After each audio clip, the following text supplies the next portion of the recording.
ಇದು ಒಂದು ಕಡೆ ಆದರೆ ಮತ್ತೊಂದು ಕಡೆ ಫಿಲಿಪೈನ್ಸ್ ವಿಚಾರಕ್ಕೆ ಬರೋಣ. ಫಿಲಿಪೈನ್ಸ್ನಲ್ಲಿ ಭೀಕರವಾದಂತಹ ಭೂಕಂಪ ಆಗಿತ್ತು ಅಂತ 15 ಮಂದಿ ಸಾವನ್ನಪ್ಪಿದ್ರು. ರಿಕ್ಟರ್ ಮಾಪಕದಲ್ಲಿ 7.8ರಷ್ಟು ತೀವ್ರತೆಯೂ ಕೂಡ ದಾಖಲಾಗಿತ್ತು. ಸುನಾಮಿಯ ಎಚ್ಚರಿಕೆ ಕೊಡಲಾಗ್ತಾ ಇದೆ. ಈ ಭೀಕರ ಭೂಕಂಪದ ಪರಿಣಾಮ 15 ಮಂದಿ ಸಾವನ್ನಪ್ಪಿದ್ದಾರೆ.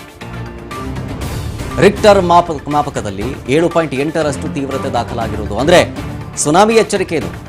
ಕಟ್ಟಡಗಳು ಧರೆಗುರುಳುತ್ತಾ ಇದೆ. 200ಕ್ಕೂ ಹೆಚ್ಚು ಮಂದಿಗೆ ಗಾಯ ಆಗಿದೆ. ಭೀಕರ ಭೂಕಂಪಕ್ಕೆ ಇಡೀ ದ್ವೀಪ ರಾಷ್ಟ್ರ ಫಿಲಿಪೈನ್ಸ್ ತತ್ತರಿಸೋಗ್ಬಿಟ್ಟಿದೆ. ಶಾಲೆ ಆರಂಭವಾದ ಮೊದಲ ದಿನವೇ ಮಕ್ಕಳಿಗೆ ಆಘಾತ. ಅಲ್ಲಿ ಖುಷಿಯಿಂದ ಶಾಲೆಗೆ ಹೊರಟವರಿಗೆ ಭೂಕಂಪದ ದರ್ಶನ ಆಗಿದೆ. ಕ್ಲಾಸ್ನಲ್ಲಿದ್ದಾಗಲೇ ಭೂಮಿ ಕಂಪಿಸಿದ ಅನುಭವ ಆಗಿದೆ. ಪಾಪ ಚಿಕ್ಕ ಪುಟ್ಟ ಮಕ್ಕಳಿದ್ರು. ಚೀರಾಟ ಕೂಗಾಟವು ಹೆಚ್ಚಾಗಿತ್ತು. ಹಾಗಾಗಿ ಕಟ್ಟಡದಿಂದ ಹೊರಗೆ ಬಂದು ನೋಡಿ ಪರಿಸ್ಥಿತಿ ಹಿಂಗಿದೆ ಅಂತ ಫಿಲಿಪೈನ್ಸ್ನಲ್ಲಾಗಿರುವಂಥ ಘಟನೆ ಇದು. 15 ಮಂದಿ ಸಾವನ್ನಪ್ಪಿದ್ದಾರೆ. ಈ ಭೂಕಂಪದಲ್ಲಿ 7.8ರಷ್ಟು ತೀವ್ರತೆ ದಾಖಲಾಗಿದೆ.